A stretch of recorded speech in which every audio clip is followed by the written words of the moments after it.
Chapter 10. The Hermit of the Southern March.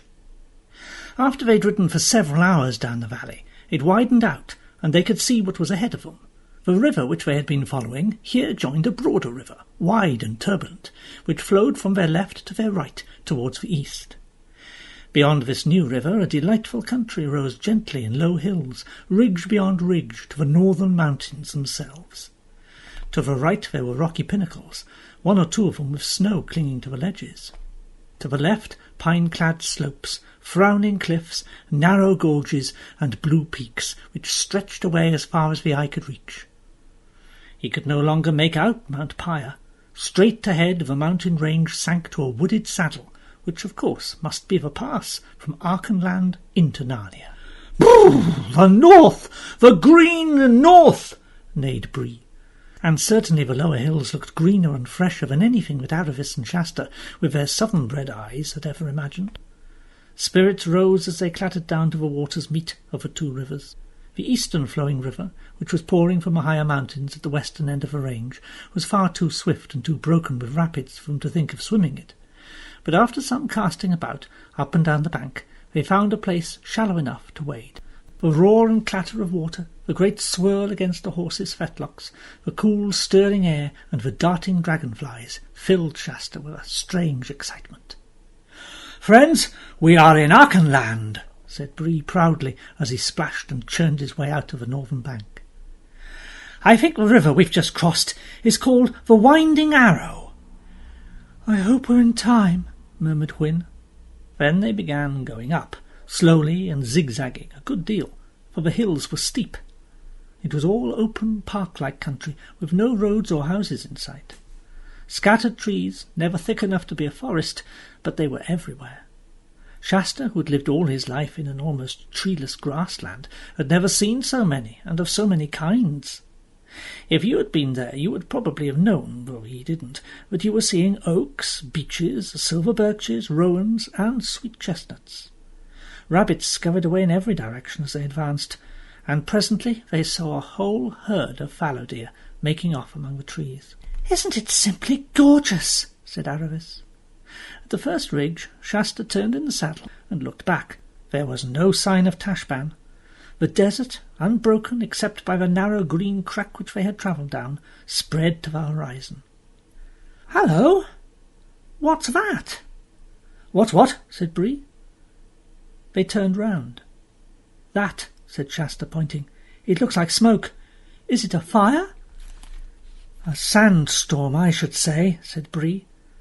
"There's not much wind to raise it," said Aravis. "Oh!" exclaimed Hwin. "Look, there are things flashing in it. They're helmets and armour. It's moving this way." "By Tash," said Aravis, "it's the army, it's Rabadash." "Of course it is," said Hwin. "Just what I was afraid of. Quick, we must get to Anvard before it." Without another word she whisked round and began galloping north. Bree tossed his head and did the same.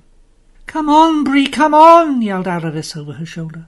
This race was very gruelling for the horses. As they topped each ridge they found another valley and then another ridge beyond it, and though they knew they were going more or less the right direction, no one knew how far it was to Anvard. From the top of the second ridge, Shasta looked back again.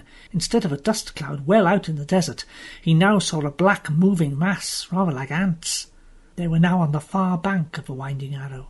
They were doubtless looking for a ford. "They're on the river! Quick, quick! We might as well not have come if we don't reach Anvard in time. Gallop, Bree, gallop! Remember you're a war-horse!"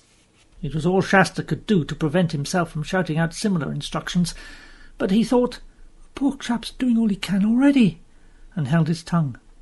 Certainly both horses were doing, if not all they could, all they thought they could, though that's not quite the same thing.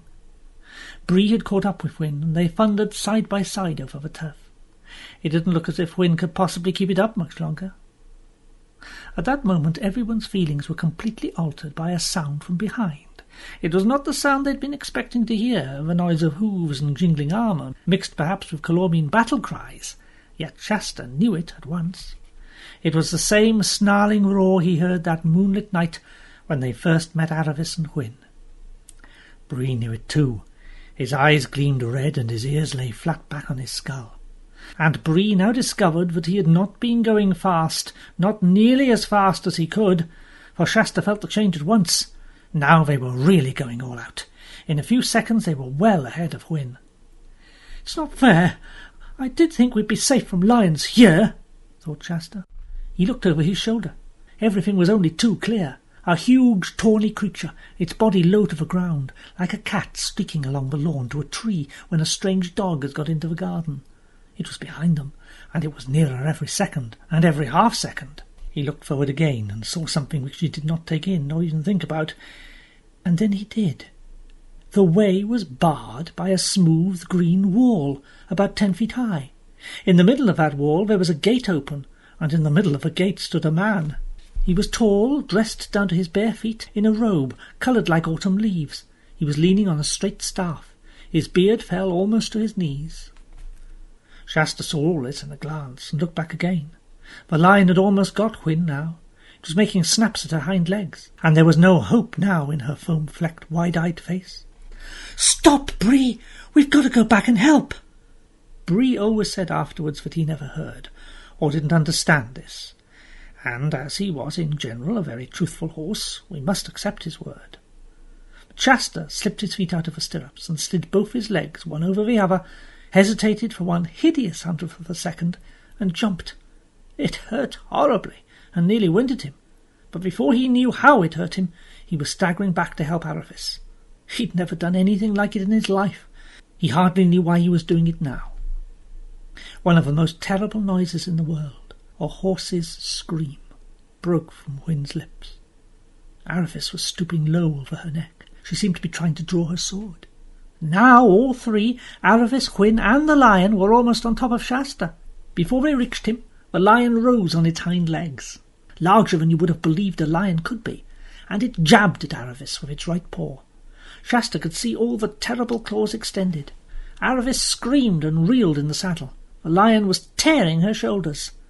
Shasta, half mad with horror, managed to lurch towards the brute. He had no weapon, not even a stick or a stone, but he shouted out idiotically, "Go home! Go home!" For a fraction of a second he was staring right into its wide-opened, raging mouth. Then, to his utter astonishment, the lion, still on its hind legs, checked itself suddenly, turned head over heels, picked itself up, and rushed away. Shasta did not for a moment suppose it had gone for good. He turned and raced for the gate in the green wall, which by now for the first time he remembered seeing. Hwin, stumbling and nearly fainting, was just entering the gate. Arifis still kept her seat, but her back was covered with blood. "Come in, my daughter, come in," the robed and bearded man was saying. "Come in, my son." Shasta heard the gate close behind them, and the bearded stranger was already helping Arifis off her horse. They were in a wide, perfectly circular enclosure, protected by a high wall of green turf. A pool of perfectly still water, so full that the water was almost exactly level with the ground, lay before them. At the end of the pool, completely overshadowing it with its branches, there grew the hugest and most beautiful tree that Shasta had ever seen. Beyond the pool was a little low house, made of stone, with deep and ancient thatch. There was a sound of bleating, and over at the far side of the enclosure there were some goats. The level ground was completely covered with the finest grass. "Ah, are you King Lune of Archenland?" "No, I am the hermit of the Southern March. Now, my son, you must waste no time on questions, but obey, for this damsel is wounded and your horses are spent. Rabadash is at this moment finding a ford over the Winding Arrow. If you run now, without a moment's rest, you will still be in time to warn King Lune." Shasta's heart fainted at these words. He felt he had no strength left, and he writhed inside at what seemed the cruelty and unfairness of the demand. He'd not yet learned that if you do one good deed, your reward usually is to be sent to do another and harder and better one. But all he said aloud was, "Where is the king?" The hermit turned and pointed with his staff. "Look, there is another gate, right opposite to the one you entered by. Open it and go straight ahead, always straight ahead, over level or steep, over smooth or rough, over wet or dry. I know by my art that you will find King Lune straight ahead. But run, run, always run." Shasta nodded his head and ran to the northern gate and disappeared beyond it. Then the hermit took Aravis, whom he had all this time been supporting with his left arm, and half led, half carried her into the house. After a long time he came out again. "Now, cousins, it is your turn." Without waiting for an answer, and indeed they were too exhausted to speak, he took the bridles and saddles off both horses, and rubbed them down so well that a groom in the king's stable could not have done it better. "There, cousins, dismiss it all from your minds now and be comforted. Here is water, and here is grass. You shall have a hot mash when I have milked my other cousins, the goats." "Sir," said Hwin, "will the Tarkheena live? Has the lion killed her?" "I, who know many present things by my art, have yet little knowledge of things future. Therefore I do not know whether any man or woman or beast in the whole world will be alive when the sun sets tonight. But be of good hope, the damsel is likely to live as long as any of her age." When Aravis came to herself, she found that she was lying on her face on a low bed of extraordinary softness in a cool, bare room with walls of undressed stone. She couldn't understand why she'd been laid on her face, but when she tried to turn and felt the hot, burning pains all over her back, she remembered and realized why. She couldn't understand what delightful springy stuff the bed was made of, because it was made of heather, which is the best bedding, and heather was a thing she'd never seen or heard of. The door opened and the hermit entered, carrying a large wooden bowl in his hand. After carefully setting this down, he came to the bedside. "How do you find yourself, my daughter?" "My back is very sore, father, but there is nothing else wrong with me."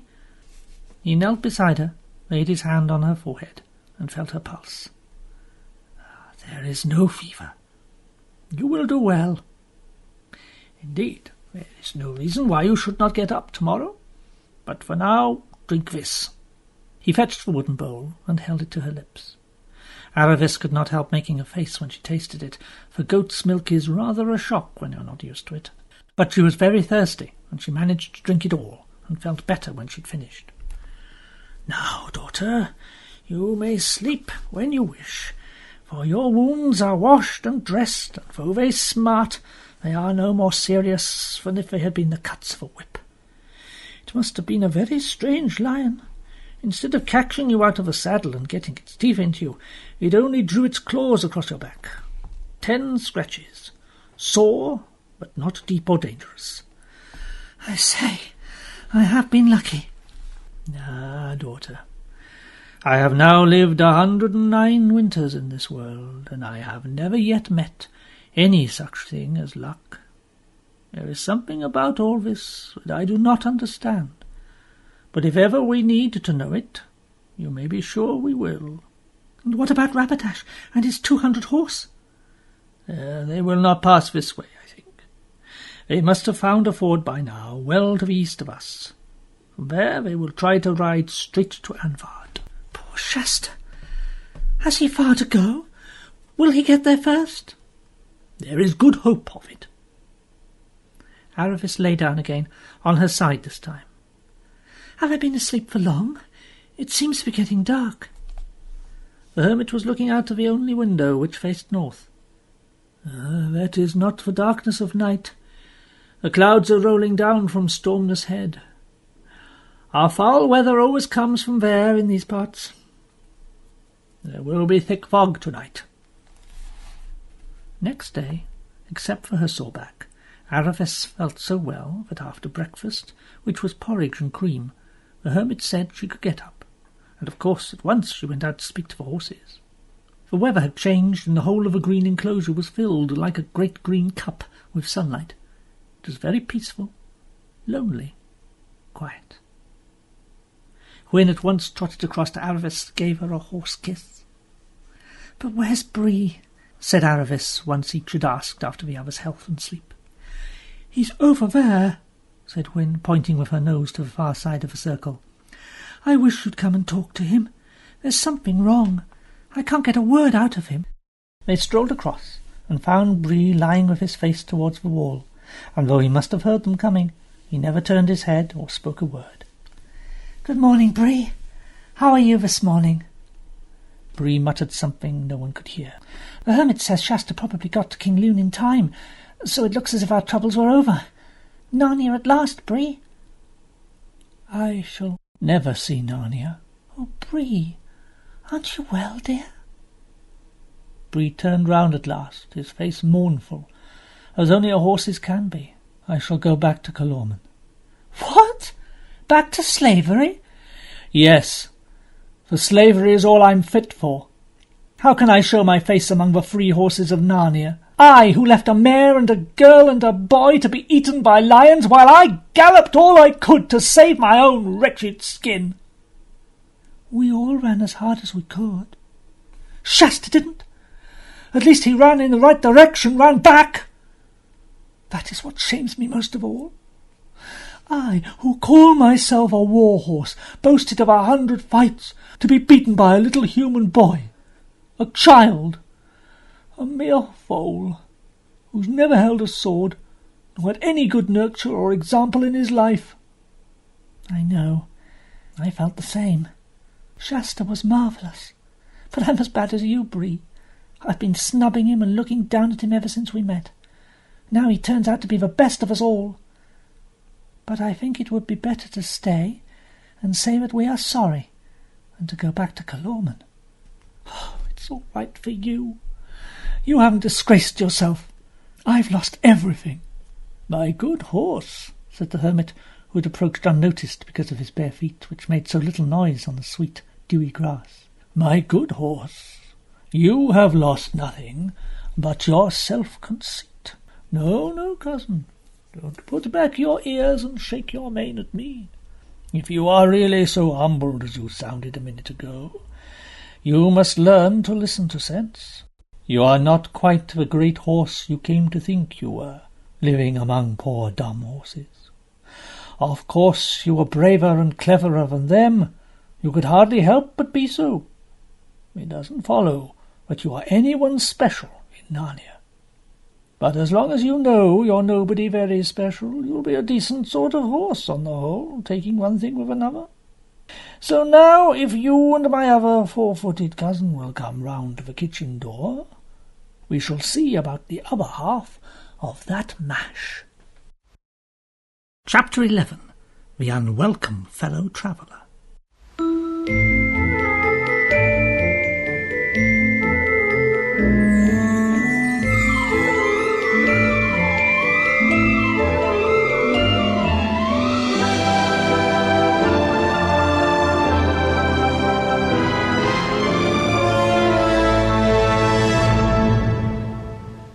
When Shasta went through the gate, he found a slope of grass and a little heather running up before him to some trees. He had nothing to think about now and no plans to make. He had only to run. That was quite enough. His limbs were shaking. A terrible stitch was beginning in his side, and the sweat that kept dropping into his eyes blinded them and made them smart. He was unsteady on his feet too, and more than once he nearly turned his ankle on a loose stone. The trees were thicker now than they'd been, and in more open spaces there was bracken. The sun had gone in without making it any cooler, and it had become one of those hot grey days when there seemed to be twice as many flies as usual. Shasta's face was covered with them. He didn't even try to shake them off. He had too much else to do. Suddenly he heard a horn, not a great throbbing horn like the horns of Tashban, but a merry call. "Toot-toot-toot-hoo!" Next moment he came out into a wide glade and found himself in a crowd of people. At least it looked like a crowd to him. In reality there were about 15 or 20 of them, all gentlemen in green hunting dress with their horses, some in the saddle and some standing by their horses' heads. In the centre someone was holding the stirrup for a man to mount, and the man he was holding it for was the jolliest, fat, apple-cheeked, twinkling-eyed king you could imagine. As soon as Shasta came in sight, this king forgot all about his mounting the horse, and spread out his arms to Shasta. His face lit up, and he cried out in a great deep voice that seemed to come from the bottom of his chest, "Corin, my son, and on foot and in rags? What?" No, I'm not Prince Corin. I know I looked like him. I saw His Highness in Tashban. Sent his greetings." The king was staring at Shasta with an extraordinary expression on his face. "Are you King Lune? Lord King, fly! Anvard, shut the gates! There are enemies upon you! Rabadash and 200 horse!" "Have you assurance of this, boy?" asked one of the other gentlemen. "My own eyes! I've seen them! I raced them all the way from Tashban." "On foot?" "Horses. They're with the hermit." "Question him no more, Darin. I see truth in his face. We ride for it, gentlemen. A spare horse there for the boy. You can ride fast, friend." For answer, Shasta put his foot in the stirrup of a horse which had been given to him, and a moment later he was in the saddle. He'd done it hundreds of times with Bree, and his mounting was very different now from what it had been on that first night, when Bree had said he climbed up a horse like he was climbing a haystack. He was pleased to hear Lord Darin say to the king, "Well, the boy has a true horseman's seat, sire. I'll warrant there's noble blood in him." "His blood, aye, there's the point." He stared at Shasta again with curious expression, almost a hungry expression, in his steady grey eyes. But by now the whole party was moving off at a brisk canter. Shasta's seat was excellent, but he was sadly puzzled what to do with his reins. He'd never touched reins when he was on Bree's back. But he looked very carefully out of the corners of his eyes to see what the others did, as some of us have done at parties when we're not sure which knife or fork to use. He tried to get his fingers right, but he didn't dare try really directing the horse. He trusted it would follow the rest. The horse was, of course, an ordinary horse, not a talking horse, but it had quite the wit enough to realize the strange boy on his back had no whip and no spurs, and was not really master of the situation. That was why Shasta soon found himself at the tail end of the procession. Even so, he was going pretty fast. There were no flies now, and the air in his face was delicious. He'd got his breath back, too, and his errand had succeeded. For the first time since his arrival at Tashban, how long ago that seemed, he was beginning to enjoy himself. He looked up to see how much nearer the mountain tops had come. To his disappointment he could not see them at all, only a vague greyness rolling down towards them. He'd never been in mountain country before, and was surprised. "It's a cloud coming down. I see, up here in the hills, one is really in the sky. I shall see what the inside of a cloud is like. What fun! I've often wondered." Far away on his left, and a little behind him, the sun was getting ready to set.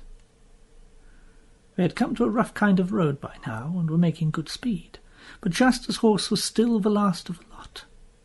Once or twice, when the road made a bend, there was now continuous forest on each side, he lost sight of the others for a second or two. Then they plunged into the fog, or else the fog rolled over them, and the world became grey. Shasta had not realized how cold and wet the inside of a cloud would be, nor how dark. The grey turned to black with alarming speed. Someone at the head of the column winded the horn every now and then, and each time the sound came, it was a little further off. He couldn't see any of the others now, but of course he'd be able to as soon as he got round the next bend. But when he rounded it, he still couldn't see them. In fact, he could see nothing at all. His horse was walking now. "Get on, horse, get on!" Then came the horn, very faint. Bree had always told him that he must keep his heels well turned out, and Shasta got the idea that something very terrible would happen if he dug his heels into the horse's sides. This seemed to him an occasion to try it. "Look here, horse, if you don't buck up, you know what I'm going to do? I'm going to dig my heels into you, and I really will." The horse took no notice. So Shasta settled himself firmly in the saddle, gripped with his knees, clenched his teeth, and punched both the horse's sides with his heels as hard as he could. The only result was that the horse broke into a kind of pretence of a trot for 5 or 6 paces, then subsided into a walk again. And now it was quite dark, and they seemed to have given up blowing the horn. The only sound was the steady drip-drip from the branches of the trees. "Well, I suppose even a walk will get us there sometime. I only hope I won't run into Rabadash and his people." He went on for what seemed a long time, always at a walking pace. He began to hate that horse. He was already beginning to feel very hungry. Presently he came to a place where the road divided in two. He was just wondering which led to Anvard when he was startled by a noise from behind him. It was the noise of trotting horses. "Rabadash!" He had no way of guessing which road Rabadash would take. "If I take one, he may take the other, and if I stay at the crossroads, I'm sure to be caught." He dismounted and led his horse as quickly as he could along the right-hand road. The sound of the cavalry grew rapidly nearer. In a minute or two Shasta realized they were at the crossroads and held his breath, waiting to see which way they would take. There came a low word of command, "Halt!" Then a moment of horsey noises, nostrils blowing, hooves pawing, bits being champed, necks being patted. Then a voice spoke. "Attend, all of you! We are now within a furlong of the castle. Remember your orders. Once we are in Narnia, as we should be by sunrise, you are to kill as little as possible. On this venture, you will regard every drop of Narnian blood more precious than a gallon of your own. On this venture, I say, the gods will send us a happier time, and then you must leave nothing alive between Cape Paravel and the western waste. But we are not yet in Narnia. Here is Archenland, and it is another thing. In the assault on this castle of King Lune's, nothing matters but speed. So show your mettle. It must be mine within an hour. If it is, I give it all to you. I reserve no booty for myself.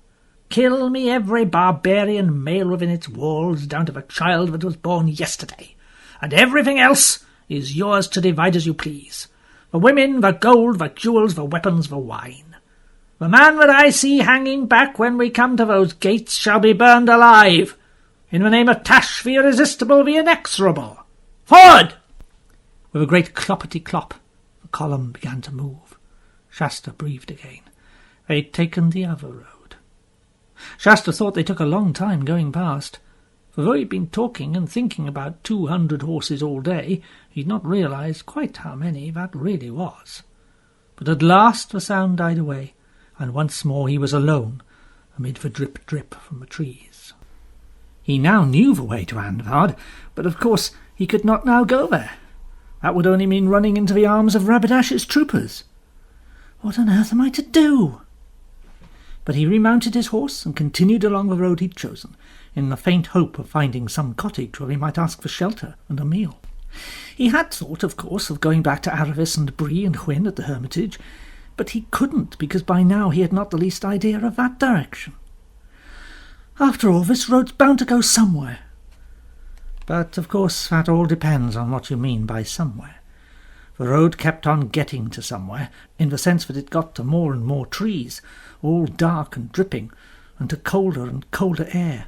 And strange icy winds kept blowing the mist past him, though they never blew it away. If he'd been used to mountain country, he would have realized that this meant he was now very high up, perhaps right at the top of a pass. But Shasta knew nothing about mountains. "I do think that I must be the most unfortunate boy that ever lived in the whole world. Everything goes right for everyone except me. Those Narnian lords and ladies got safe away from Tashban. I was left behind. Aravis and Bree and Hwyn are all snug as anything with that old hermit. Of course, I was the one who was sent on. And King Lune and his people, they must have got safely to the castle and shut the gates long before Rabadash arrived. But I get left out. Oh!"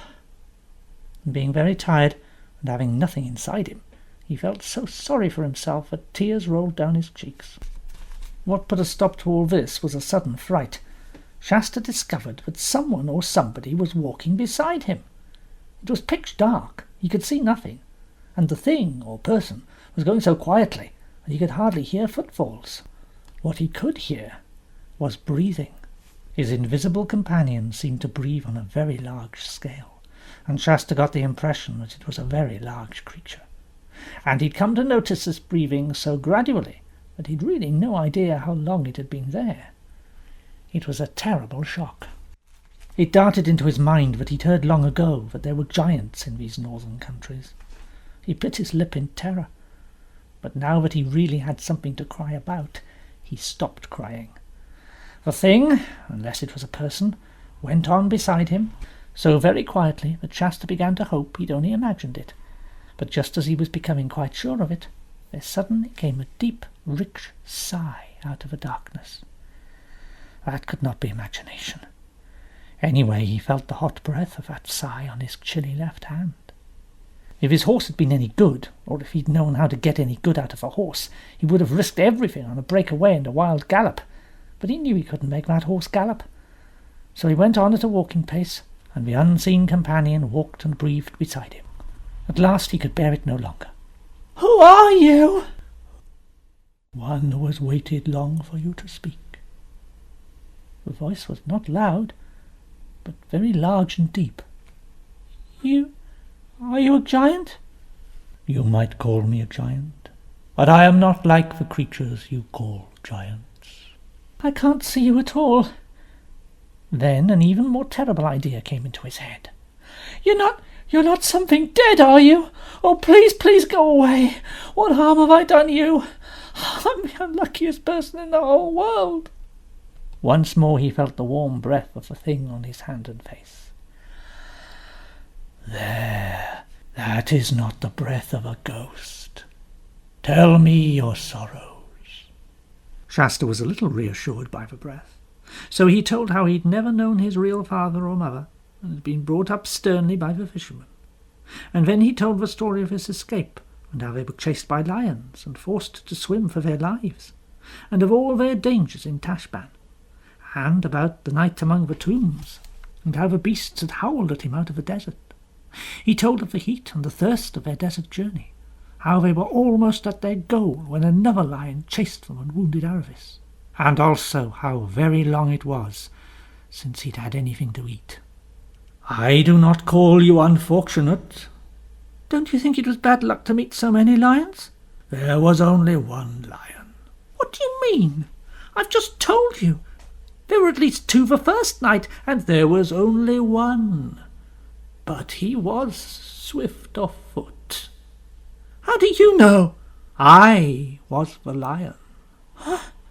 "I was the lion who forced you to journey with Aravis. I was the cat who comforted you among the houses of the dead. I was the lion who drove the jackals from you while you slept. I was the lion who gave the horses the new strength of fear for the last mile so that you would reach King Lune in time. And I was the lion you do not remember, who pushed the boat in which you lay, a child near death, so that it came to shore, where a man sat, wakeful at midnight, to receive you." "Then it was you who wounded Aravis?" "It was I." "What for?" "Child, I am telling you your story, not hers. I tell no one any story but his own." "Who are you?" Myself.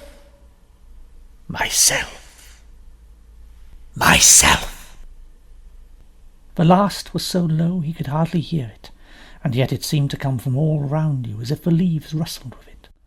Shasta was no longer afraid that the voice belonged to something that would eat him, nor that it was the voice of a ghost. But a new and different sort of trembling came over him, and he felt glad too. The mist was turning from black to grey, and from grey to white. This must have begun to happen some time ago, but while he had been talking to the thing, he had not noticed anything else. Now the whiteness around him became a shining whiteness, and his eyes began to blink. Somewhere ahead he could hear birds singing. He knew the night was over at last. He could see the mane and ears and the head of his horse quite easily now. A golden light fell on them from the left. He thought it was the sun. He turned and saw, pacing beside him, taller than the horse, a lion. The horse did not seem to be afraid of it, or else could not see it. It was from the lion that the light came. No one ever saw anything more terrible or beautiful. Luckily Shasta had lived all his life too far south in Calormen to have heard the tales that were whispered in Tashbaan about a dreadful Narnian demon that appeared in the form of a lion. And of course he knew none of the true stories about Aslan, the great lion, the son of the emperor over the sea, the king above all high kings in Narnia. But after one glance at the lion's face, he slipped out of the saddle, and he fell to his feet.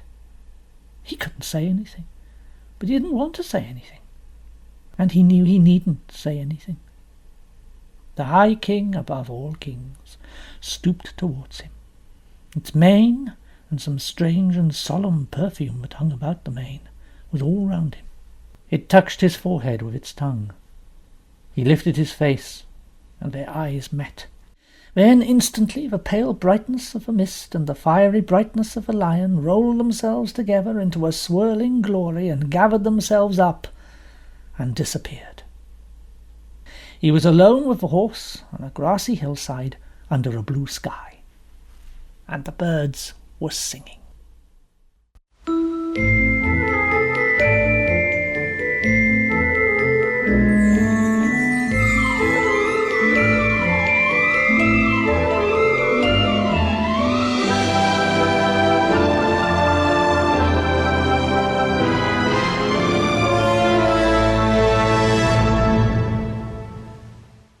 Chapter 12.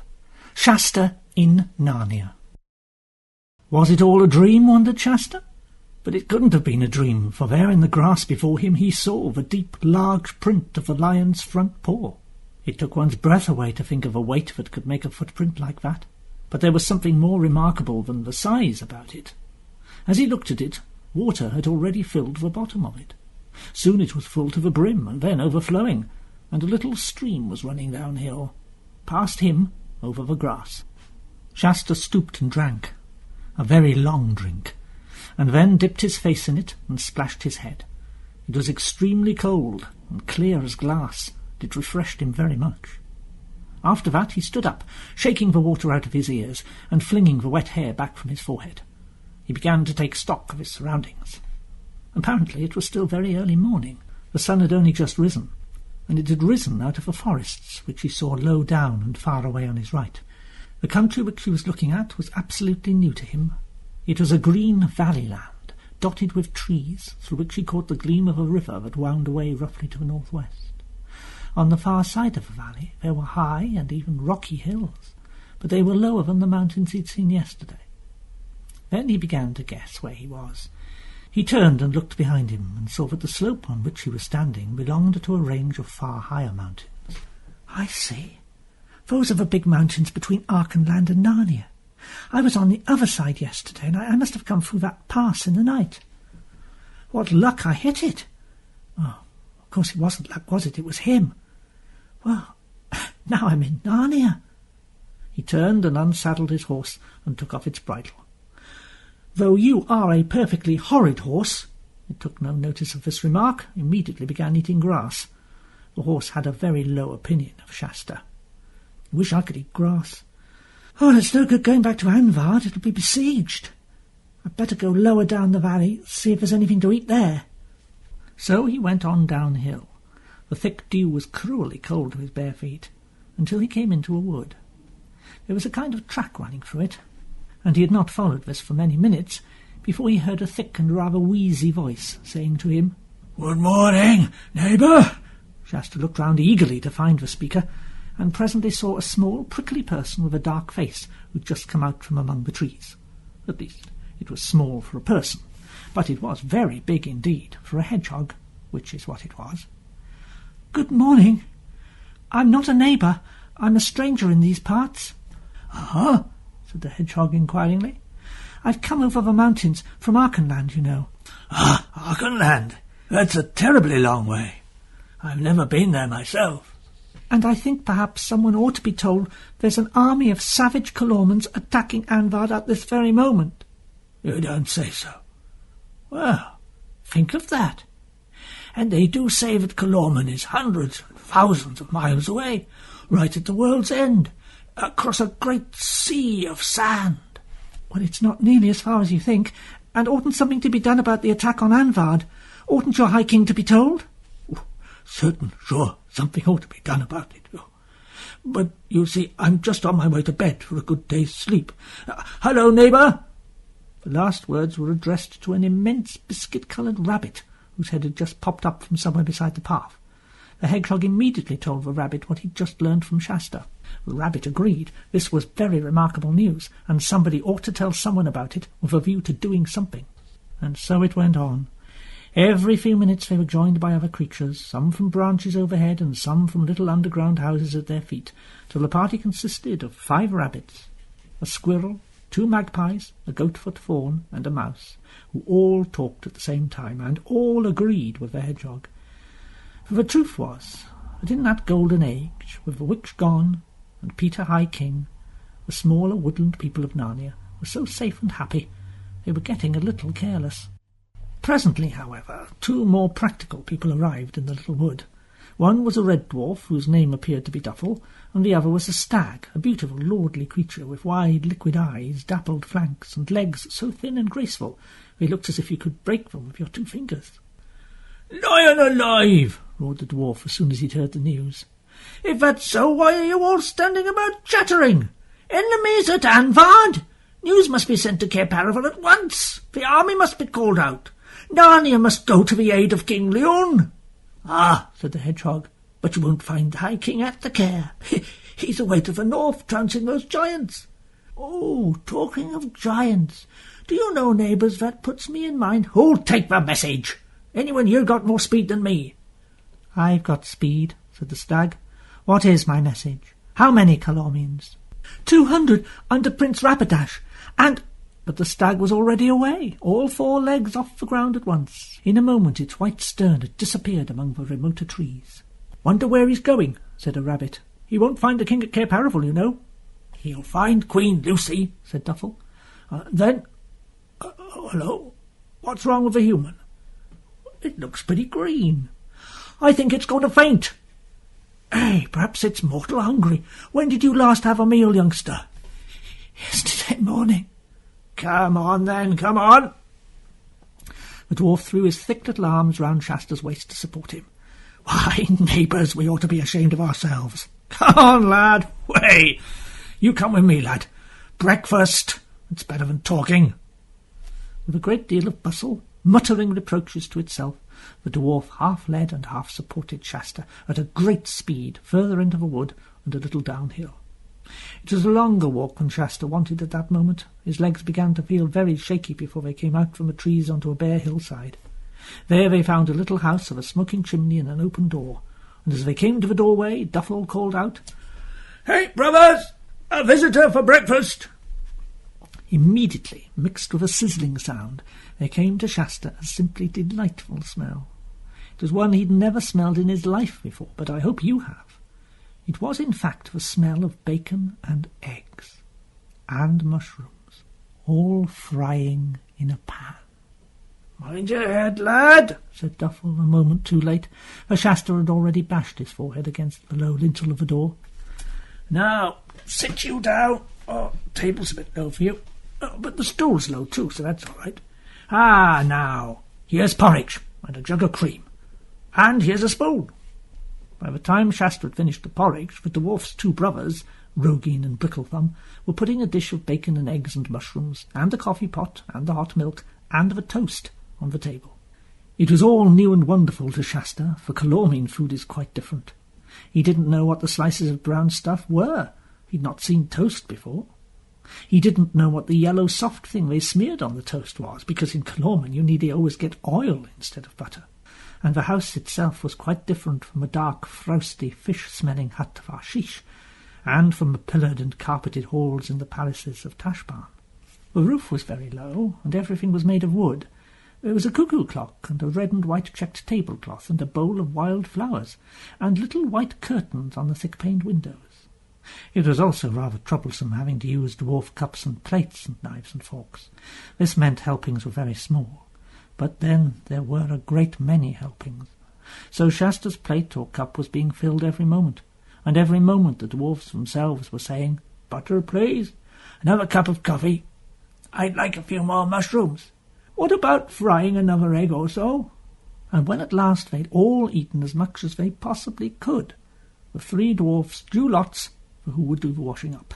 Rogin was the unlucky one. Then Duffel and Brickle took Shasta outside to a bench which ran against the cottage wall, and they all stretched out their legs and gave great sighs of contentment. The 2 dwarfs lit their pipes. The dew was off the grass now, and the sun was warm. Indeed, if there hadn't been a light breeze, it would have been too hot. "Now, stranger, I'll show you the lie of the land. You see nearly all South Narnia from here. We're rather proud of the view.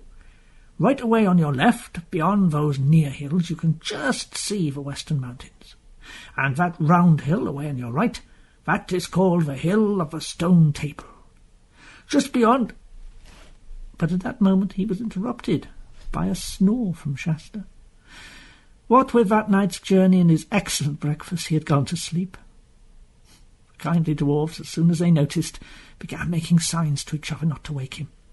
Indeed, they did so much whispering and nodding and getting up and tiptoeing away that they certainly would have waked him if he'd been less tired. He slept pretty well all day. He woke up in time for supper. The beds in that house were too small, but they made a fine bed of heather on the floor, and he never stirred nor dreamed all night. Next morning they'd just finished breakfast when they heard a shrill, exciting sound from outside. "Trumpets!" They all went running out. The trumpets sounded again, a new noise to Shasta, not huge and solemn like the horns of Tashban, or gay and merry like King Lune's hunting horn, but clear and sharp and valiant. The noise was coming from the woods to the east. Soon there was a noise of horses' hooves mixed with it. A moment later the head of a column came into sight. First came the Lord Peredan on a bay horse, carrying the great banner of Narnia, a red lion on a green ground. Shasta remembered him at once. Then came 3 people riding abreast, 2 on great chargers and 1 on a pony. The 2 on the chargers were King Edmund, and the fair-haired lady with a very merry face who wore a helmet and mail shirt and carried a bow across her shoulder and a quiver full of arrows at her side, the Queen Lucy. But the one on the pony was Corin.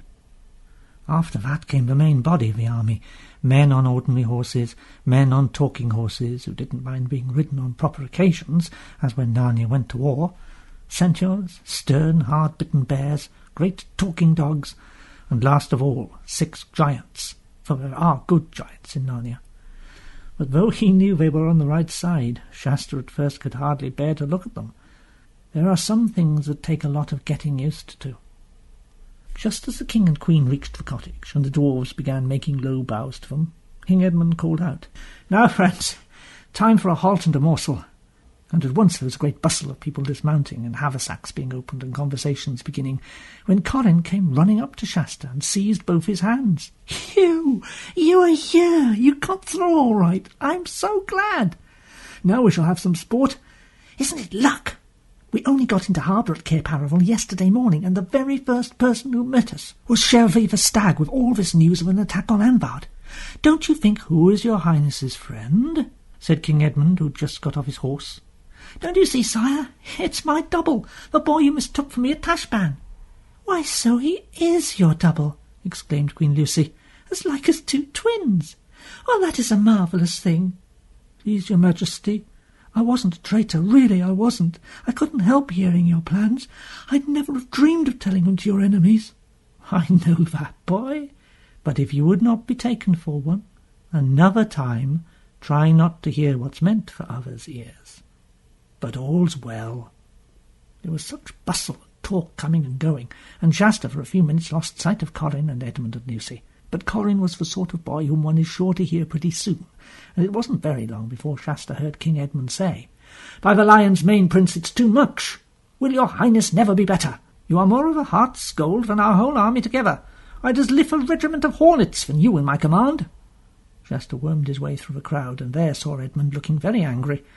Corin, looking a little ashamed, and a strange dwarf sitting on the ground, were making faces. A couple of fawns had apparently just been helping it out of its armour. If I had my cordial with me, I could soon mend this. But the High King has so strictly charged me not to carry it commonly to the wars, I now only keep it for the greatest extremities. As soon as Corin had spoken to Shasta, his elbow had been plucked by a dwarf in the army called Thornbutt. "What is it, Thornbutt?" "Your Royal Highness, our march today will bring us through the pass right to your royal father's castle. We may be in battle before tonight." "I know, it's splendid." "Splendid or not, I have the strictest orders from King Edmund to see to it that your highness is not in the fight. You will be allowed to see it, but that is treat enough for your highness's little ears." "Oh, what nonsense! Of course I'm going to fight. Why, the Queen Lucy's going to be with the archers." "The Queen's Grace will do as she pleases, but you are in my charge.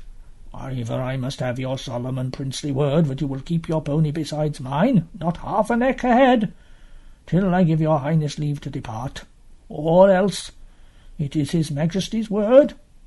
We must go with our wrists tied together like 2 prisoners." "I'll knock you down if you try to bind me." "I'd like to see your highness do it." That was quite enough for a boy like Corin, and in a second he and the dwarf were at it hammer and tongs. It would have been an even match, for though Corin had longer arms and more height, the dwarf was older and tougher. But it was never fought out. That is the worst of fights on a rough hillside, for by very bad luck Thornbutt trod on a loose stone and came flat down on his nose, and found when he tried to get up that he'd sprained his ankle. A real excruciating sprain that would keep him from walking or riding for at least a fortnight. "See what your Highness has done! You have deprived us of a proved warrior on the very edge of battle. I'll take his place, sire." "Pshaw! No one doubts your courage, but a boy in battle is a danger only to his own side." At that moment the king was called away to attend to something else, and Corin, after apologising handsomely to the dwarf, rushed up to Shasta and whispered, "Quick, there's a spare pony now. The dwarf's armour's there. Put it on before someone notices." "What for?" "What for? Why, so you can go and fight in the battle, of course. Don't you want to?" "Oh, yes, of course." Shasta hadn't wanted to, hadn't been thinking of it at all. He began to get a most uncomfortable prickly feeling in his spine. "That's right, over your head. Now the sword belt. But we must ride near the tail of the column and keep as quiet as mice. Once the battle begins, everyone will be far too busy to notice us."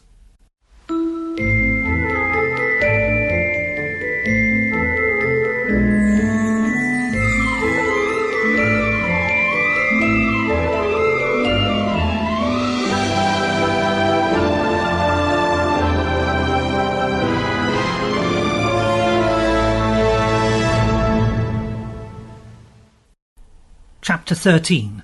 The Fight at Anvard. At about 11 o'clock the whole company was once more on the march, riding westward, with the mountains on their left. Corin and Shasta rode right at the rear, with the giants immediately in front of them. Lucy, Edmund and Peredur were busy with their plans for the battle, and although Lucy once said, "But where is his Goosecap Highness?" "Not in the front. That's good news enough. Leave well alone." Shasta told Corin most of his adventures, and explained that he had learned all his riding from a horse, and didn't really know himself how to use the reins.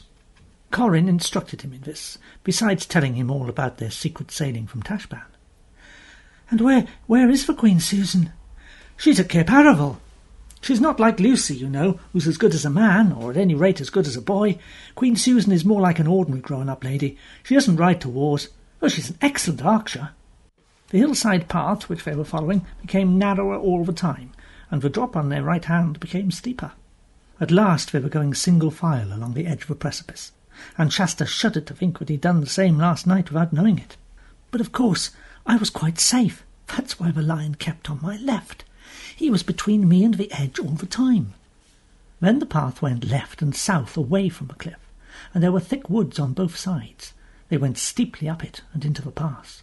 There would have been a splendid view from the top if it were open ground, but among all those trees you could see nothing, only every now and again some huge pinnacle of rock above the tree-tops, and an eagle or two wheeling high up in the blue air. "They smell battle. They know we're preparing a feed for them." Shasta didn't like this at all. When they'd crossed the neck of the pass and come a good deal lower, they reached more open ground, and from here Shasta could see all Archenland, blue and hazy, spread out below him, and even, he thought, a hint of the desert beyond it. But the sun, which had perhaps 2 hours or so to go before it set, was in his eyes, and he couldn't make out things distinctly.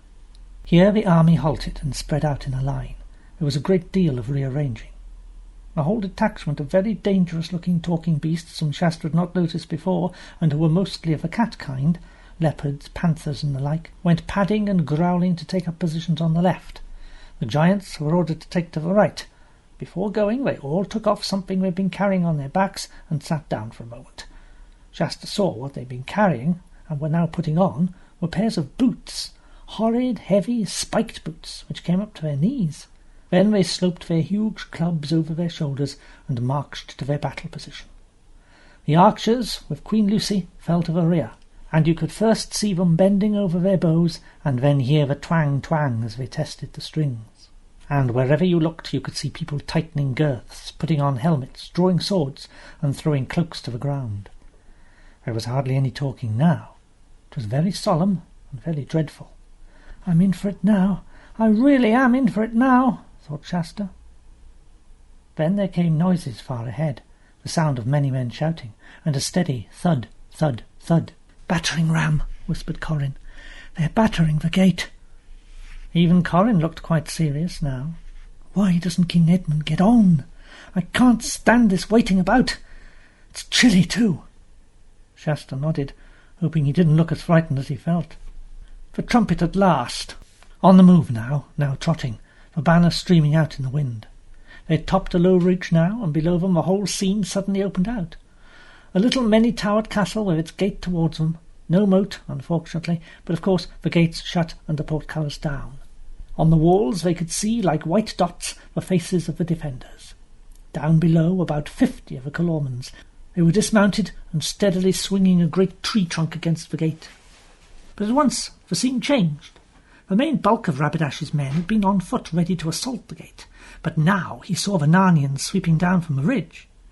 There is no doubt these Calormans are wonderfully trained, as it seemed to Shasta only a second before a whole line of the enemy were on horseback again and wheeling round to meet them, swinging towards them.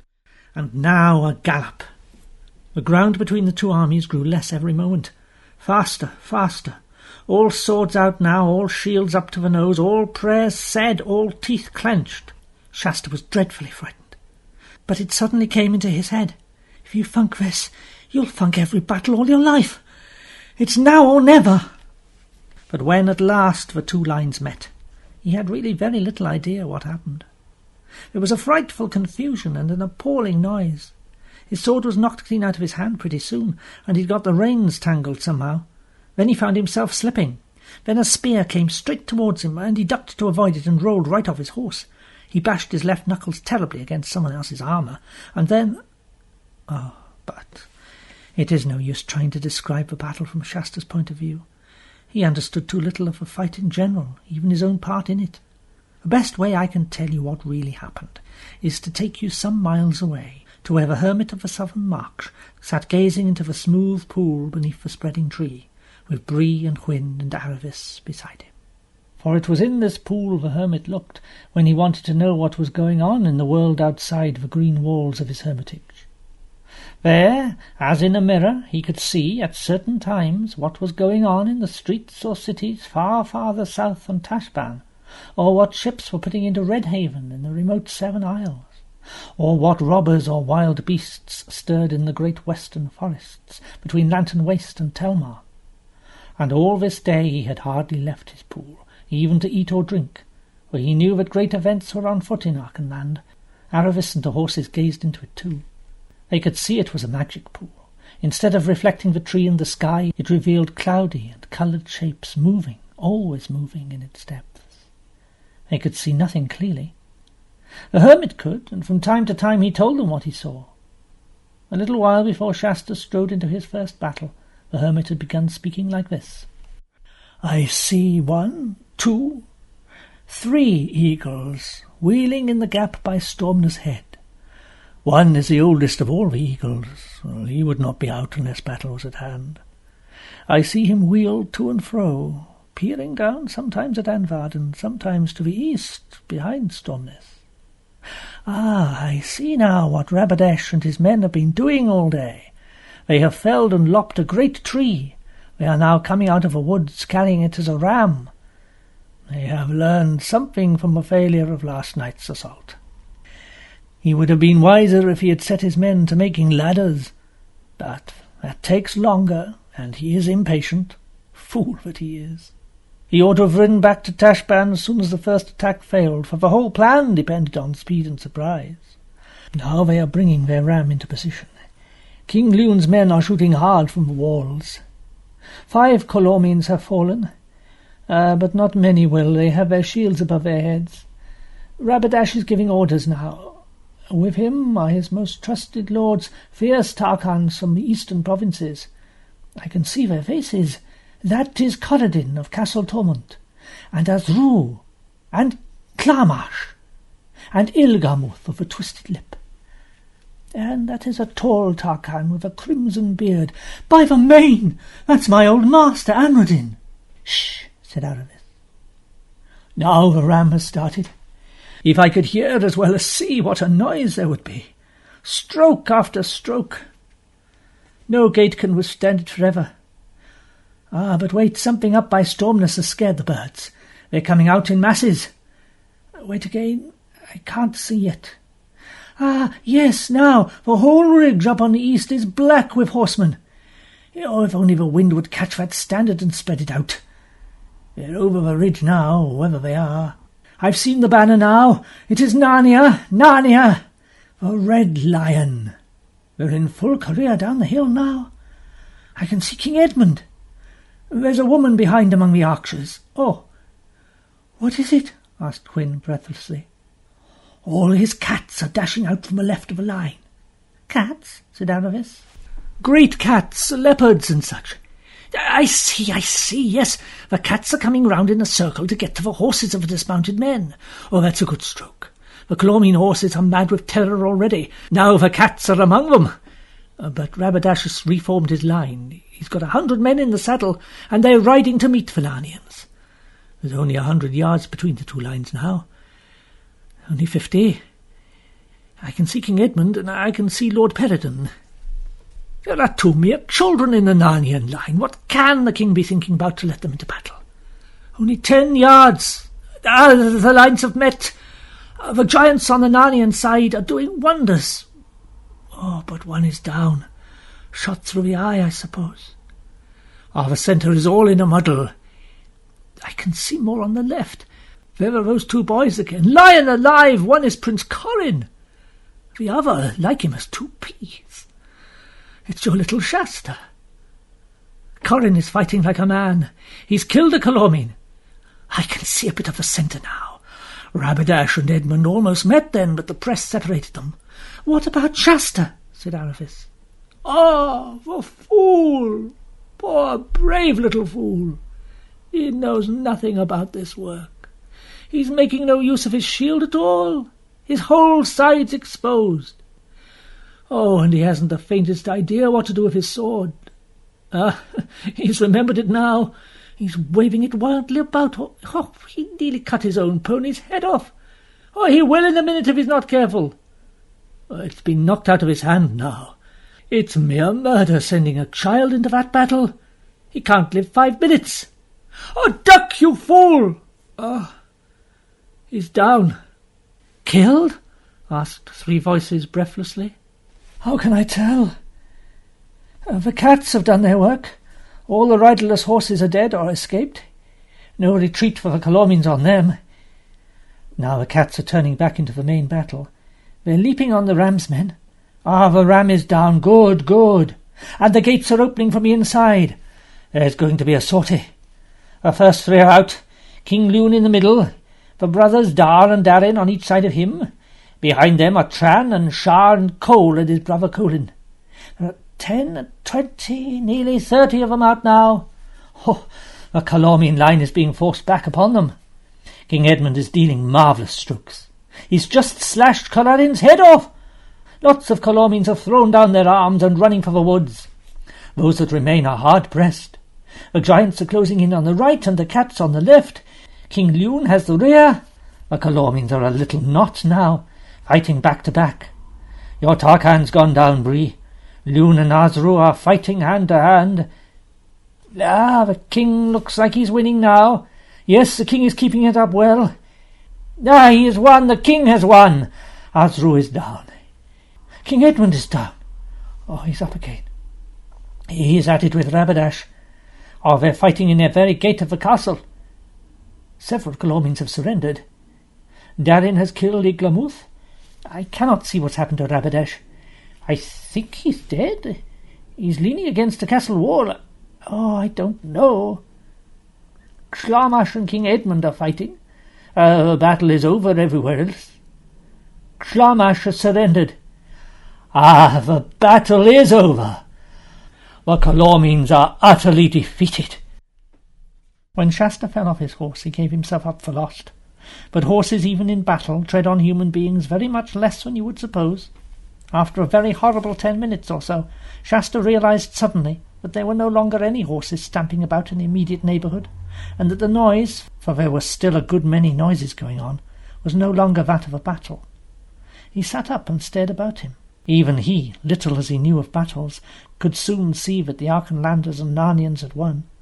The only living Calormians he could see were prisoners. The gates were wide open, and King Lune and King Edmund were shaking hands across the battering ram. From a circle of warriors around them arose a sound of breathless and excited, but obviously cheerful conversation. Then suddenly it united and swelled into a great roar of laughter. Shasta picked himself up, feeling uncommonly stiff, and ran towards the sound to see what the joke was.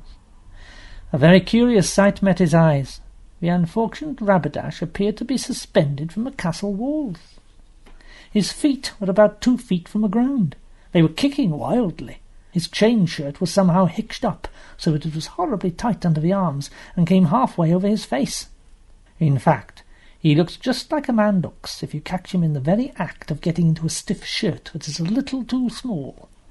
As far as could be made out afterwards, and you may be sure the story was well talked over for many a day, what had happened was something like this. Early in the battle, one of the giants had made an unsuccessful stamp at Rabadash with his spiked boot. Unsuccessful because it didn't crush Rabadash, which is what the giant had intended, but not quite useless because one of the spikes tore the chainmail, just as you might tear an ordinary shirt. So Rabadash, by the time he encountered Edmund at the gate, had a hole in the back of his hauberk. And when Edmund pressed him back nearer and nearer to the wall, he jumped up to a mounting block and stood there, raining down blows on Edmund from above. But then, finding that this position, by raising him above the heads of everyone else, made him a mark for every arrow from the Narnian bows, he decided to jump down again.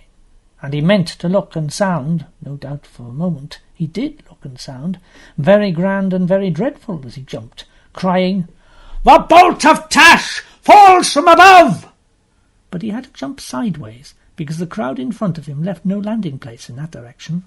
And then, in the neatest way you could wish, the tear in the back of his hauberk caught on a hook in the wall. Ages ago this hook had had a ring for tying horses. And there he found himself, like a piece of washing hung up to dry, and everyone laughing at him. "Let me down, Edmund! Let me down and fight me like a king and a man! Or if you are too great a coward, kill me at once!" "Certainly," began King Edmund, but Lune interrupted. "By your Majesty's good leave, not so. Your Royal Highness, if you had given that challenge a week ago, I will answer for it that there is no one in King Edmund's dominion, from the High King down to the smallest talking mouse, who would have refused it. But by attacking our castle of Anford in time of peace without defiance sent, you have proved yourself no knight. You are a traitor, and one rather to be whipped by the hangman, rather than to be suffered to cross swords with any person of honour. Take him down, bind him, and carry him within, till our pleasure is further known." Strong hands wrenched Rabadash's sword from him, and he was carried away into the castle. He was shouting, he was threatening, he was cursing, even crying. For though he could have faced torture, he could not bear being made ridiculous. In Tashbaan, everyone had always taken him seriously. At that moment Corin ran up to Shasta and seized his hand and started dragging him towards King Lune. "Here he is, father! Here he is!" "Ay, and here thou art at last, and hast been in the battle, clean contrary to your obedience. You are a boy to break a father's heart. At your age a rod to your breech is fitter than a sword in your fist." But everyone, including Corin, could see the king was very proud of him. "Chide him no more, sire," said Lord Darren. "His Highness would not be your son if he did not inherit your conditions. It would grieve your Majesty more if he were to be reproved for the opposite fault." Well, we'll pass it over this time. And now..." What came next surprised Shasta as much as anything that had happened in his life. He found himself suddenly embraced in a bear-like hug by King Lune and kissed on both cheeks.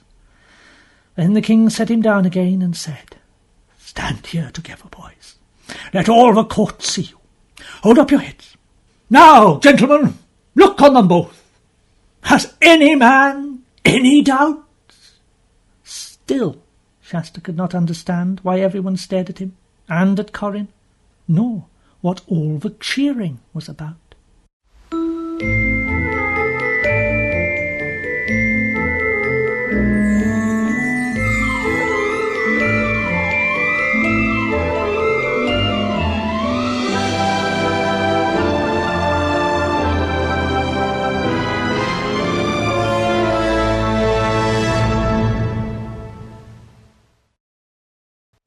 Chapter 14. How Bree became a wiser horse. We must now return to Aravis and the horses. The hermit, watching his pool, was able to tell them that Shasta was not killed, or even seriously wounded, for he saw him get up and saw how affectionately he was greeted by King Lune. But as he could only see, not hear, he did not know what anyone was saying, and once the fighting had stopped and the talking begun, it was not worth while looking in the pool any longer. Next morning, while the hermit was indoors, the three of them discussed what they should do next. "I've had enough of this," said Hwin. "The hermit has been very good, and I'm very much obliged to him, I'm sure. But I'm getting as fat as a pet pony, eating all day and getting no exercise. Let's go on to Narnia." Not today, ma'am," said Bree. "I wouldn't hurry things. You see, some other day, don't you think?" "We must see Shasta first and say goodbye to him. And apologise," said Aravis. "Exactly," said Bree with great enthusiasm. "Just what I was going to say." "Oh, of course. I expect he is in Anvard. Well, naturally we would look in on him and say goodbye. But that is on our way. Why should we not start at once? After all, I thought it was Narnia we all wanted to get to." "I suppose," said Aravis, beginning to wonder exactly what she would do when she got to Narnia. She was feeling a little lonely. Of course. But there's no need to rush things, if you know what I mean." "No, I don't know what you mean. Why don't you want to go?" "Well, you see, ma'am, it's an important occasion. Returning to one's own country, entering society, the best society. It is essential, so very essential to make a good impression. And not perhaps looking quite ourselves is, Oh, it's your tail, Bree. I see it now. You want to wait until your tail has grown again. And we don't even know if tails are worn long in Narnia. Really, Bree, you're as vain as the Tarkina in Tashban." "You are silly, Bree." "By the lion's mane, Tarkina, I am nothing of the sort. I have a proper respect for myself and my fellow horses, that is all. Bree." "I've been wanting to ask you something for a long time. Why do you keep swearing by the lion and by the lion's mane? I thought you hated lions." "So I do. But when I speak of the lion, of course I mean Aslan, the great deliverer of Narnia, who drove away the witch in the winter. All Narnians swear by him." "Is he a lion?" "Of course not," said Bree in a rather shocked voice. "All the stories about him in Tashban say he is. And if he isn't, why do they call him a lion?" "You'd hardly understand at your age. I was only a little foal when I left. I don't quite fully understand it myself." Bree was standing with his back to the green wall while he said this, and the other two were facing him. He was talking in rather a superior tone, with his eyes half shut. That is why he did not see the changed expression in the faces of Hwin and Aravis. They had good reason to have open mouths and staring eyes, because while Bree spoke they saw an enormous lion leap up from outside and balance itself on the top of the green wall. Only it was a brighter yellow, and it was bigger and more beautiful and more alarming than any lion they'd ever seen. At once it jumped down inside the wall and began approaching Bree from behind. It made no noise at all, and Hwin and Aravis could not make any noise themselves, no more than if they were frozen. No doubt when they speak of him as a lion, they only mean he's as strong as a lion. To our enemies, of course. As fierce as a lion. Something of that kind. I would have thought even a little girl like you, Aravis, must see it would be quite absurd to suppose that he were a real lion. Indeed, it would be most disrespectful. If he was a lion, he'd have to be a beast like the rest of us. Why, if he was a lion, he'd have 4 paws and a tail and whiskers and... Help! Help! Well, just as he said the word whiskers, one of Aslan's had tickled his ear. Bree shot away like an arrow to the other side of the enclosure, and there turned. The wall was too high for him to jump, and he could not fly any further. Aravis and Hwin both stared back. There was about a second of intense silence. Then Hwin, though shaking all over, gave a strange little neigh and trotted across to the lion. "Please, you're so beautiful. You may eat me if you like. I'd sooner be eaten by you than fed by anyone else. Dearest daughter, said Aslan, planting a lion's kiss on her twitching velvet nose. I knew you would not be long in coming to me. Joy shall be yours. And now, Bree, you poor, proud, frightened horse, draw nearer. Nearer still, my son. Do not dare not to dare. Now, touch me, smell me. Here are my paws, here is my tail. These are my whiskers. I am a true beast. Oh, Aslan, I'm afraid I've been rather a fool. Happy the horse that knows that while he is still young, or the human either. Draw near, Aravis, my daughter. See, my paws are velveted. You will not be torn this time. This time, sir? It was I who wounded you. I am the only lion you have met in all your journeyings. Do you know why I tore you? No, sir. The scratches on your back, tear for tear, throb for throb, blood for blood, were equal to the stripes laid on the back of your stepmother's slave because of the drugged sleep you cast upon her. You needed to know what it felt like. Yes, sir. Please. Ask, my dear. Will any more harm come to her by what I did? Child, I am telling you your story, not hers. No one is told any story but their own. But be merry, little ones. We shall meet soon again. But before that you will have another visitor. Then he bounded to the top of a wall and vanished from their sight. Strange to say, they felt no inclination to talk. They all moved slowly to different parts of the quiet grass, and there paced to and fro, each alone, thinking. About an hour later, the two horses were summoned to the back of the house to eat something nice that the hermit had got ready for them, and Aravis, still walking and thinking, was startled by the harsh sound of a trumpet outside the gate. "Who is there?" "His Royal Highness Prince Cor of Archenland." Aravis undid the door and opened it, drawing back a little way to let the strangers in. Two soldiers came first and took their stand at each side of the entry. Then followed a herald and the trumpeter.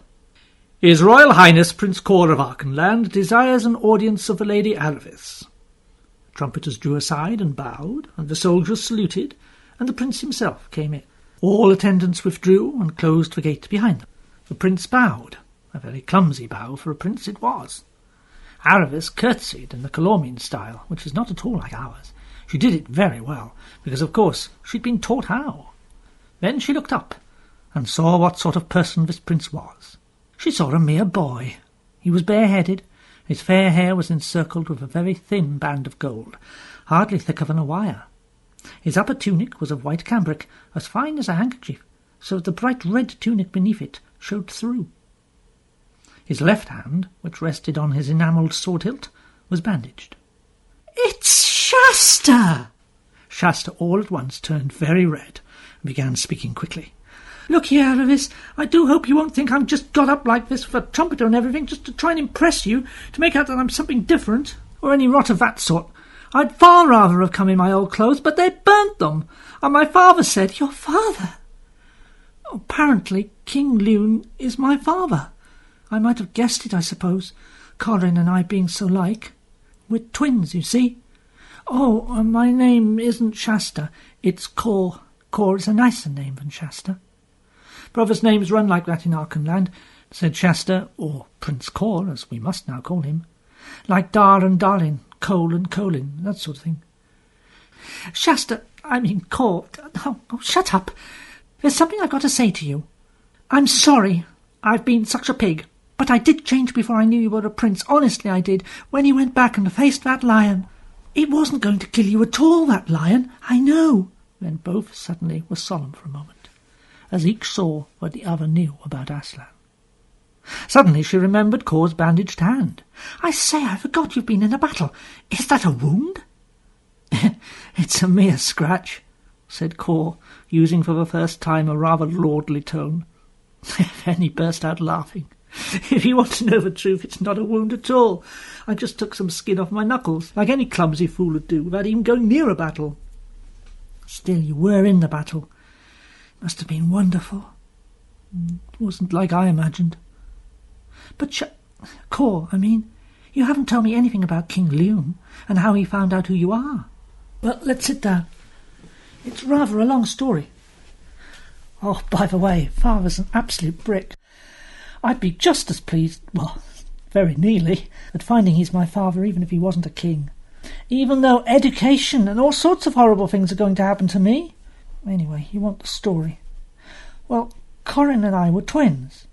About a week after we were born, they took us to a wise old centaur in Narnia to be blessed or something. Now, this centaur, he was a prophet. Apparently lots of them are. You haven't seen any centaurs yet? Well, there's some at the battle yesterday. They're really remarkable. I can't say I feel at home with them yet. I say, Aravis, there's going to be lots of things to get used to in these northern countries. Yes, there are. Now, go on with the story. Well, as soon as he saw Corin and me, it seems this centaur looked at me and he said, "A day will come when the boy will save Archenland from the deadliest danger in which she's ever lain." So, of course, my father and mother were very pleased. But there was someone present who wasn't. Now, that was a chap called the Lord Barr. He'd been Father's Lord Chancellor. Apparently he'd done something wrong, bezzling or something like that. I didn't understand that part particularly. Anyway, Father had to dismiss him. Nothing else was done. He was allowed to go on living in Archenland. But he must have been as bad as he could be, for it came out afterwards he'd been in the pay of the Tisroc, and he'd sent a lot of secret information to Tashbaan. So, as soon as he heard I was going to save Archenland from a great danger, he decided I must be put out of the way. Well, he succeeded in kidnapping me, I don't know how, and then he rowed down the Winding Arrow to the coast. He'd had everything prepared, and there was a ship manned with his own followers lying ready for him, and he put out to sea with me on board. But Father got wind of it, not quite in time, though. He was after him as quickly as he could. The Lord Barr was already at sea when Father reached the coast, but he wasn't out of sight. Father was embarked on one of his warships within 20 minutes. It must have been a wonderful chase. They were 6 days following Barr's galleon. They brought it to battle on the 7th. It was a great sea fight. I heard a lot about it yesterday evening. It went on from 10 o'clock in the morning till sunset. Our people took the ship in the end, but I wasn't there. The Lord Barr himself had been killed in the battle, but one of his men said that early that morning, as soon as he saw he was certain to be overhauled, Barr gave me to one of his knights and sent us both away in the ship's boat. That boat was never seen again, but of course it was the same boat that Aslan, he seems to be at the back of all these stories, pushed ashore at the right place for Arshish to pick me up. I wish I knew that knight's name, though. He must have kept me alive and starved himself to do it. I suppose Aslan would say that was part of someone else's story. I wonder how the prophecy will work out. What will be the great danger you're going to save Archenland from? Well, They seem to think I've already done it. Oh, of course! How stupid I am! Oh, how wonderful! Archenland can never be in such danger as it was when Rabadash crossed the Arrow with his 200 horse. And if you hadn't got through with your message, don't you feel proud? I just feel a bit scared. And you'll be living at Anvard now. Oh, I nearly forgot what I came about. Father wants you to come and live with us. He says there's been no lady in the court. They call it the court. I don't know why. Not since Mother died. Oh, do, Aravis. You'll like Father and Corin. They're not like me. They've been properly brought up. So you needn't be afraid. Oh, stop that! Or we'll have a real fight. Of course I'll come. Well, let's go and see the horses. There was a great and joyous meeting between Bree and Cor, and Bree, who was still in a rather subdued frame of mind, agreed to set out for Anvard at once. He and Hwin would cross into Narnia the following day. All four bade an affectionate farewell to the hermit, and promised that they would soon visit him again. By about the middle of the morning they were on their way. The horses had expected that Aravis and Cor would ride, but Cor explained that, except in war, where everyone must do what he can for the best of Narnia or Archenland, no one ever dreamt of mounting a talking horse.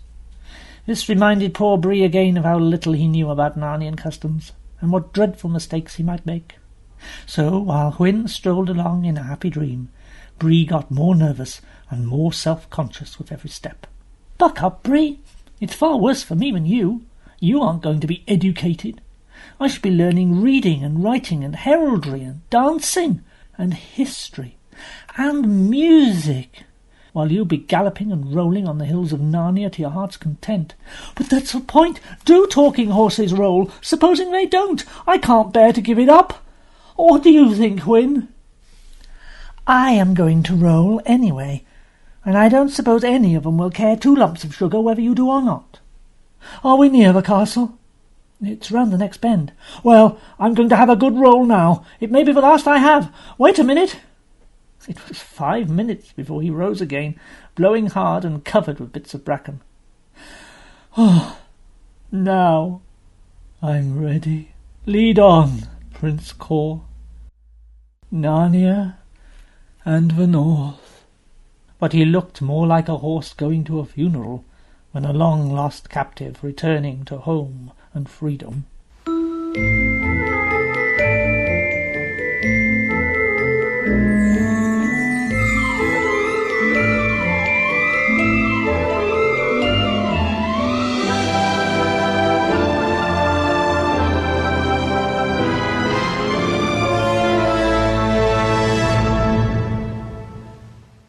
Chapter 15. Rabadash the Ridiculous. The next turn of the road brought them out from among the trees, and there, across green lawns, sheltered from the north wind by the high wooded ridge at its back, they saw the castle of Anvard. It was very old, and built of a warm reddish-brown stone. Before they reached the gate, King Lune had come out to meet them, not looking at all like Aravis's idea of a king, and wearing the oldest of old clothes, for he'd just come from making a round of the kennels with his huntsmen, and he'd only stopped for a moment to wash his doggy hands. But the bow with which he greeted Aravis as he took her hand would have been stately enough for an emperor. "Little lady, we bid you very heartily welcome. If my dear wife were still alive, we could make you better cheer, but could not do it with a better will. I am sorry that you have had misfortunes and been driven from your father's house. That cannot be but a grief to you. My son Kor has told me about your adventures together and all your valour." "It was he who did all that, sir. Why, he rushed at a lion to save me." What? I haven't heard that part of the story." Then Aravis told it, and Kor, who had very much wanted the story to be known, though he felt he couldn't tell it himself, didn't enjoy it as much as he'd expected. Indeed, he felt rather foolish. But his father enjoyed it very much indeed, and in the course of the next few weeks told it to so many people that Kor wished it had never happened.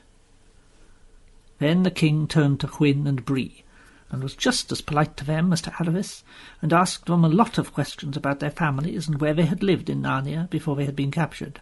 The horses were rather tongue-tied, for they weren't yet used to being talked to as equals by humans, grown-up humans, that is. They didn't mind Aravis and Kor. Presently Queen Lucy came out from the castle and joined them. King Lune said to Aravis, "My dear, here is a loving friend of our house, and she has been seeing that your apartments are put to rights for you, better than I could have done it." "You'd like to come and see them, wouldn't you?" said Lucy, kissing Aravis. They liked each other at once, and soon went away together to talk about Aravis's bedroom and Aravis's boudoir, and about getting clothes for her, and all the sorts of things girls do talk about on such an occasion. After lunch, which they had on the terrace, it was cold birds and cold game pie and wine and bread and cheese. Ugh.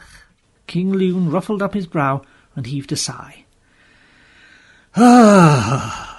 We still have that sorry creature Rabadash on our hands, my friends, and must needs resolve what to do with him." Lucy was sitting on the king's right hand and Aravis on his left. King Edmund sat at one end of the table, and the Lord Darin faced them on the other. Dar and Peredan and Kor and Corin were on the same side as the king. "Your Majesty would have a perfect right to strike off his head," said Peredan. "Such an assault as he made puts him on a level with assassins." "It is very true," said Edmund, "but even a traitor may mend. I have known one that did." He looked very thoughtful. "To kill this Rabadash would go near to raising war with the Tisroc," said Darin. "A fig for the Tisroc," said King Lune. "His strength is in numbers, and numbers will never cross the desert. that I have no stomach for killing men, even traitors, in cold blood. To have cut his throat in the battle, that would have eased my heart mightily. But this is a different thing." "By your counsel," said Lucy, "your Majesty shall give him another trial. Let him go free on straight promise of fair dealing in the future, and it may well be that he will keep his word." "Maybe apes will grow honest, sister. But by the lion, if he breaks it again, it may be in such a place and time that one of us could swap off his head in a clean battle." "It shall be tried. Send for the prisoner, friend." Rabadash was brought before them in chains. To look at him, anyone would have supposed that he had passed the night in a noisome dungeon without food or water.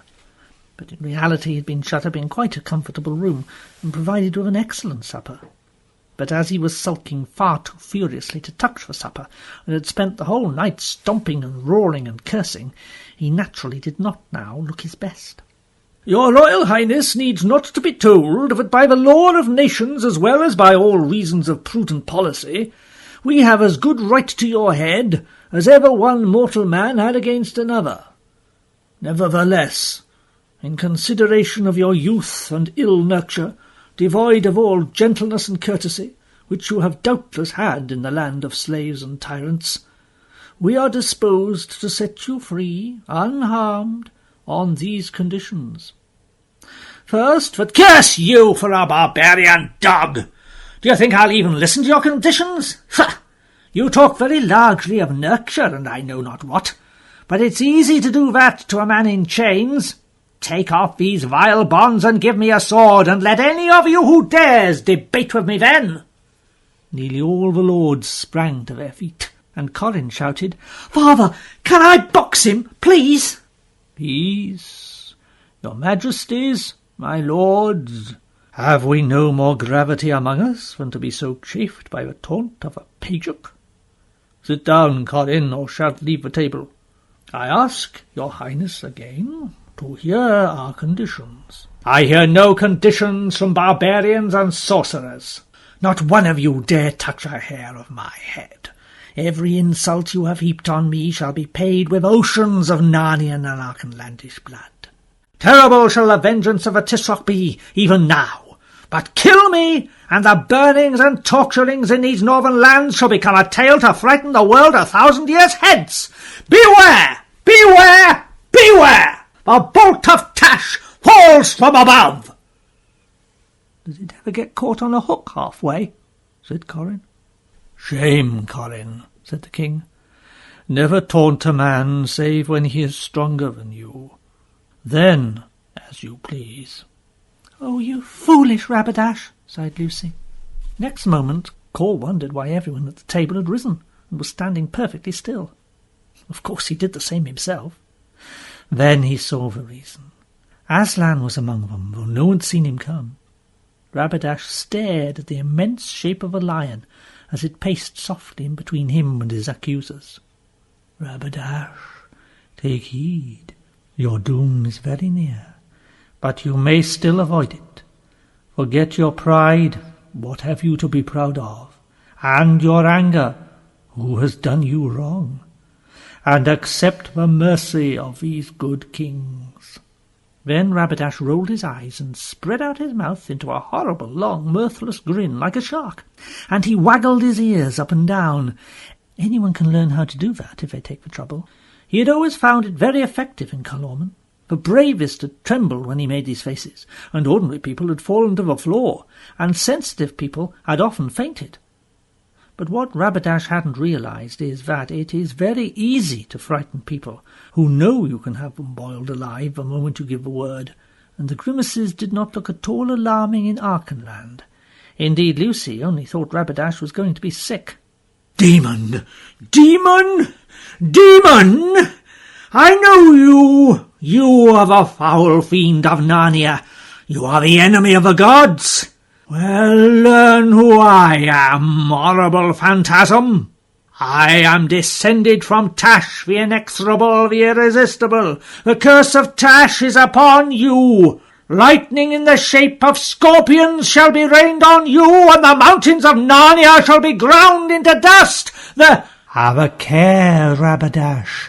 The doom is nearer now, it is at the door, it has lifted the latch. Let the skies fall! Let the earth gape! Let the blood and fire obliterate the world! But be sure I will never desist until I have dragged to my palace by her hair the barbarian queen, the daughter of dogs, The hour has struck. Rabadash saw, to his supreme horror, that everyone had begun to laugh. They couldn't help it.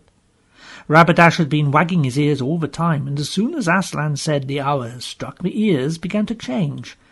They grew longer and more pointed, and soon were covered with grey hair. And while everyone was wondering where they had seen ears like that before, Rabadash's face began to change too.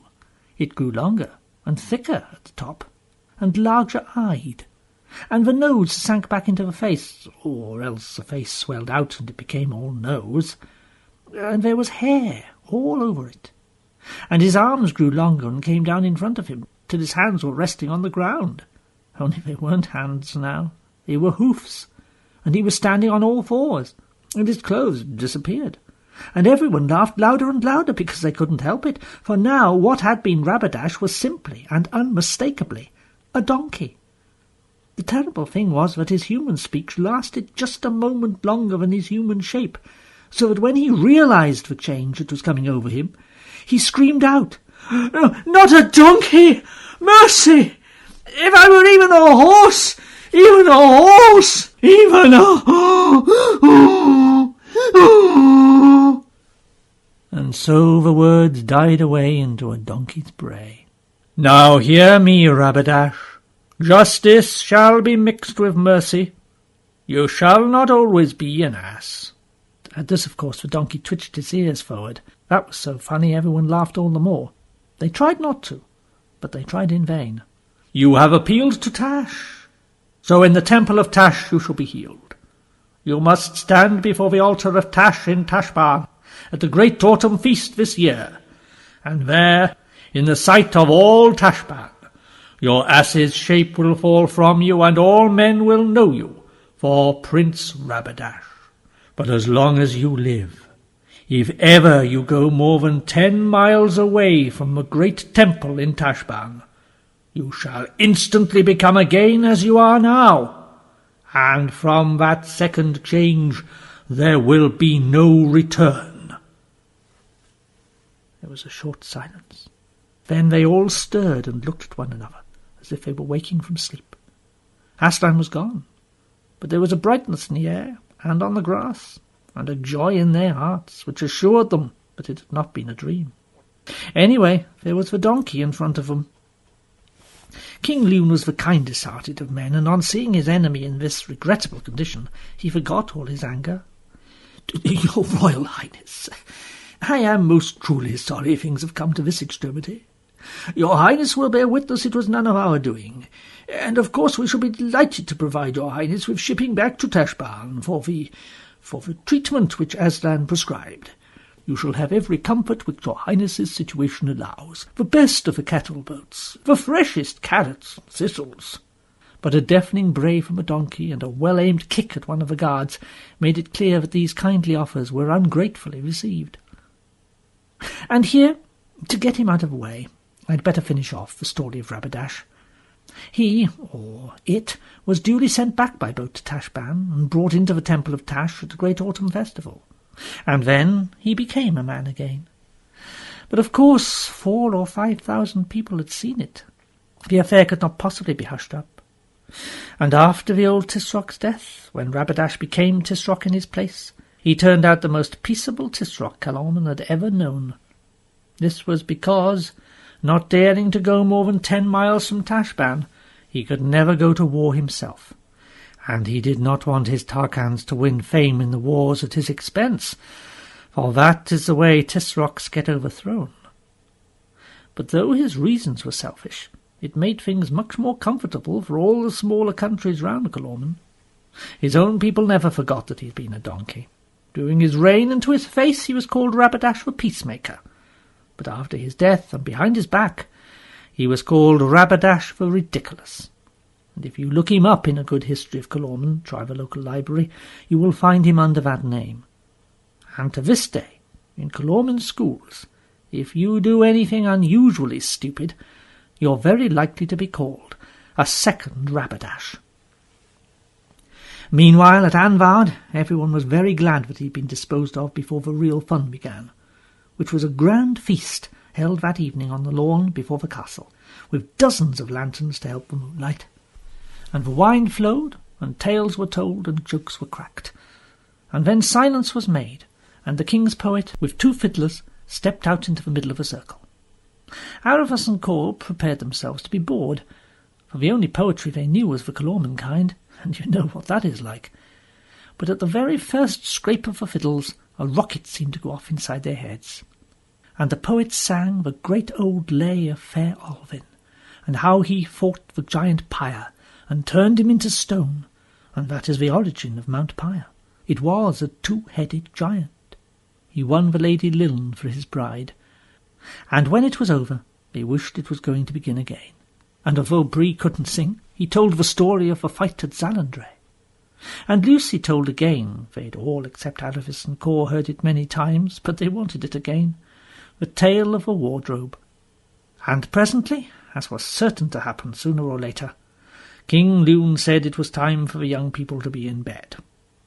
"And tomorrow, Kor, shalt come over all the castle with me, and see the estates, and see the estray, and mark all its strength and weakness, for it will be thine to guard when I'm gone." "But Corin will be king then, father." "Nay, lad, thou art my heir.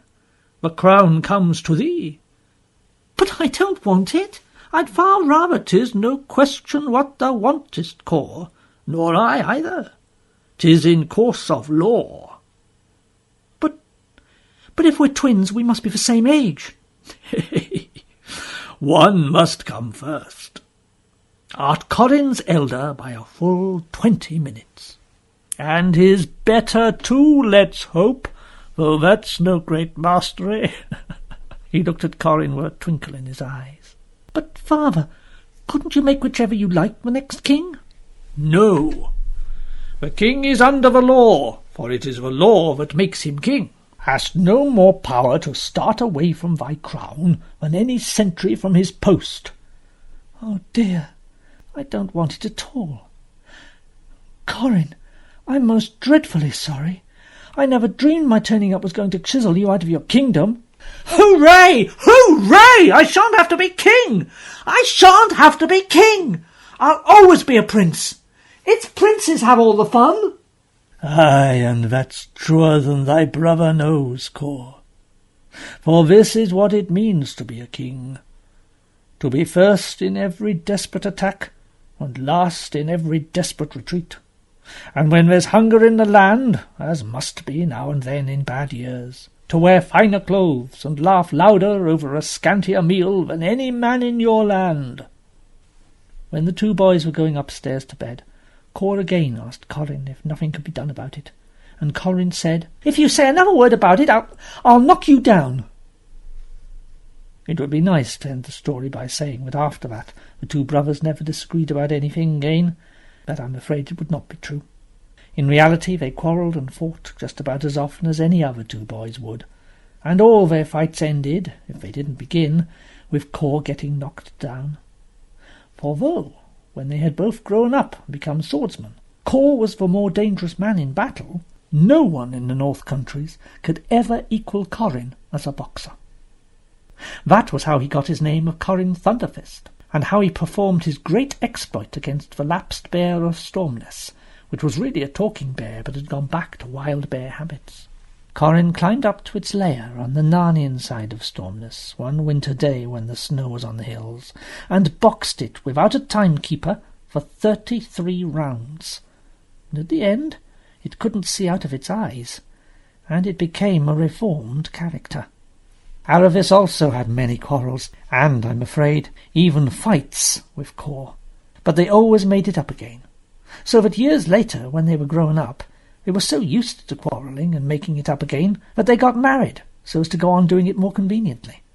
And after King Lune's death, they made a good king and queen of Archenland, and Ram the Great, the most famous of all the kings of Archenland, was their son.